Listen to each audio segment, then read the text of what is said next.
Hi, I'm John Underhill, and welcome back. This is another video for exoticblanks.com on their Bandit pen series.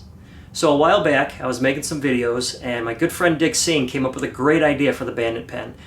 He thought adding a custom center band with beads to the center band and the finial would be a way to take your wood pens one step further. So with the help and idea from Dick Singh, this is what we came up with. So here's what we have to work with. I've started with the Bandit Rollerball stainless steel set, and I've already turned the barrels down using some hard maple with some bark inclusions. So what we're going to do now is we're going to take the center band and we're going to take the finial and we're going to add wood to these parts to match the body of the pen. Now in the finial itself, we're going to take a punch and we're going to hit this rivet and we're going to remove this center band here, and this will allow us to inlay some wood matching the rest of the pen. Okay, so here's how we're going to remove that finial. I took a scrap piece of wood, I drilled a 12.5 millimeter hole, about a half inch, maybe 3/4 of an inch deep.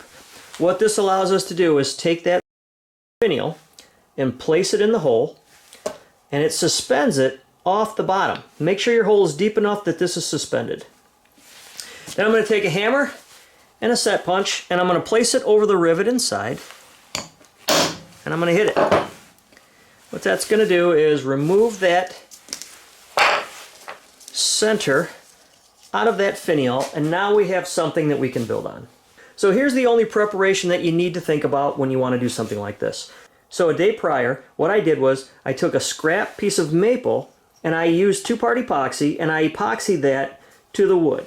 I let that set for a day, so now I know I've got a nice strong bond. I'm able to hold this in my chuck and work off of the front here. And this will allow me enough material to part a finial and then drill and make a custom center band. Alright, so I have the block of wood in my chuck. I'm only using 2 jaws, and that will ensure that this is properly centered. If I were using 4 jaws and this piece wasn't perfectly square, it wouldn't hold it tight, it would wobble on me. So the first thing I'm going to do is turn this square blank round, and I'm going to make sure that it's round, so then we can work on the diameter for our finial. Now, because we're using such a long piece, you can also slide your tailstock up. That will allow me to support this piece. Now, if I were using a smaller piece, and normally I have just a little bit left over from a blank, I wouldn't need to support that because I'd be working with a smaller piece. But because it protrudes so long, it's a good idea to support that. So now we're going to turn that round.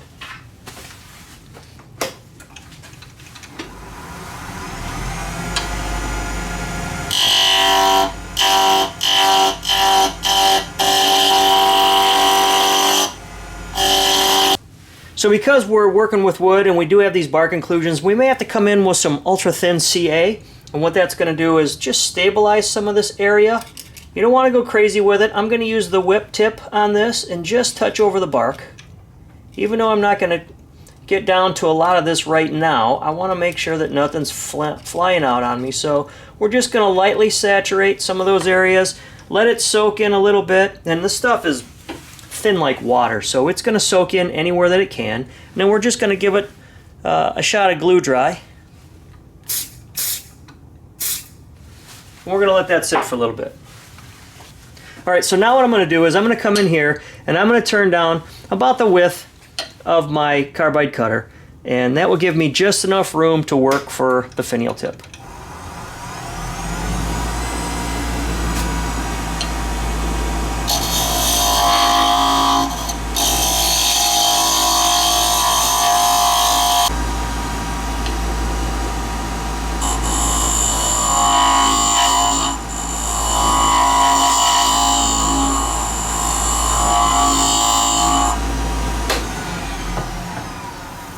I'm going to periodically stop and check. We're getting real close, so I may now opt to using sandpaper to get that to finished size.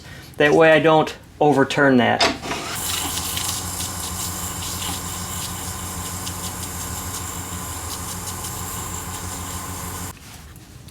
Okay, now that we've got this down, our calipers just fit over it, and there's just a little bit of room. And the reason I want a little bit of room is because I'm going to seal this with CA, and it's going to build up a little thickness. I'm going to take a piece of paper towel. I'm going to turn the lathe on slow. And I like to have the lathe down around 700 or 800 when I do this. And I'm just going to put some CA in a paper towel and just touch over that. Now this is the ultra thin, and it's going to soak in.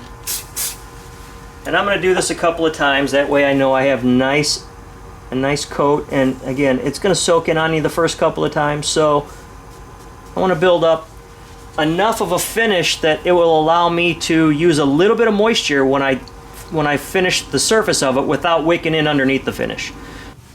So now that it's dry, I could go over with some more sandpaper if I want, but I'm just going to use extra fine steel wool, and we're going to turn the lathe up a little higher. And I'm just going to come in here and lightly burnish the edges, and all that's going to do is knock down any lumps and smooth it all out. We still have a nice seal over that wood, but now it's just all smooth, so it should fit a little easier into our finial. Next, we're going to remove the tailstock, and now we have to face this end. Now I know this is going to fit, and there we have it. We can test fit the end, but I want to face this and give it the contour, a slight tapered contour, and then we'll add our beads.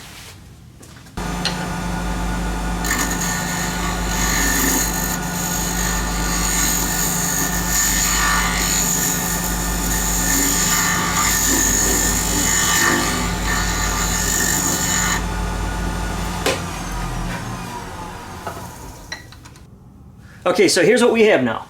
We've got the tool rest turned around on front, and I'm going to take a D-Way parting tool, and this was Dick Singh's idea to add these beads, and he loaned me the tool, and I liked it so well I bought one for myself.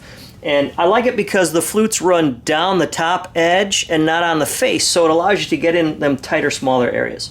So for the first bead, we're going to start right here on the end, and we're going to try to cut that to where the bead doesn't leave a lip. We want to make sure that the bead ends at the side of this, and that will give us enough room to cut the next one.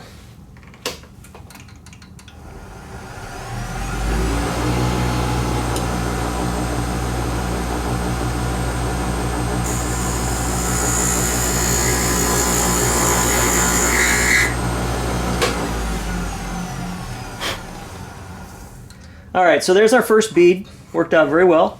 And the next one now, I'm going to use that groove left by the first bead and line it up. So we'll see how this goes.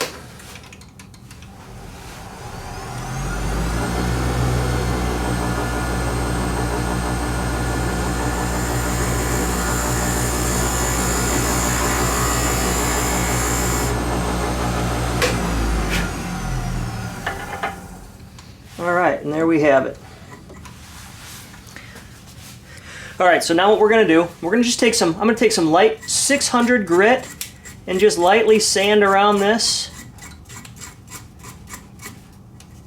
I don't want to knock it out of shape. I just want to knock any rough, loose edges off there.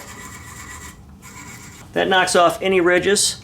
And now what I'm going to do is, I'm going to place something over the bed, and I'm going to take a rag, a light paper towel. What I do is I roll it up nice and fine, and then smooth out the ends. And I'm going to take some CA glue, and I'm using the ultra thin again, and I'm just going to damp over this while it's spinning lightly. And all I want to do is get some glue in there to protect the wood. I'm going to turn the lathe on very low. Lays around 800 RPMs. I'm going to put just a couple little drops on here, and I'm going to just go over the top of this and press it in. I'm not going to give it glue dry yet. I want to make sure I get enough in there to soak in.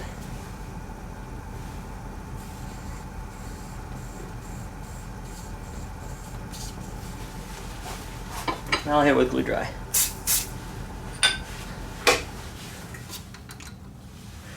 I'll do that a couple times, and all we want to do is fill all those edges, give it a nice surface, build up a light layer. There's not going to be any wear and tear on this, so I don't need to build up a huge thickness on it. It's just more decoration. So we want to seal the wood grain and make sure it's protected, and then we'll part that off.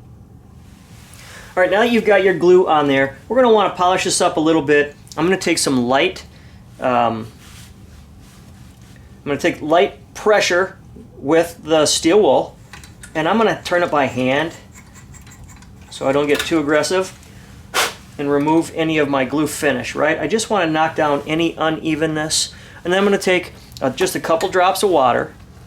I'm going to turn the lathe on a little slow, and I'm going to take my micro mesh and I'm just going to work the top edges. You're not going to get it down in those deep grooves very well. Anything that's going to be touched is going to be on the high end. So that's what we're going to want to make sure that we polish up a little bit and make sure we have an adequate finish on there. And I'm going to take just a drop, just enough to get the micro mesh wet, but I don't want to saturate it, right? So just enough to be wet, and I'm just going to lightly work that surface, and I'm going to go through all 9 grits with just a dab of water. All the water's doing is making sure that the micro mesh doesn't get too hot. I'm not trying to saturate the wood. But because we sealed the side, we shouldn't have to worry about moisture getting underneath of our finish. And as I move to the finer grits, I'll just leave it dry. I won't add any more water. And I'll go over that with some polish. Alright, so here's the fun thing about these beading tools. I've got a little bit larger one now. This is a 1/8 beading tool. And I'm going to come in here and I'm going to give one ring and in the center. And this will give us just another option for a different look.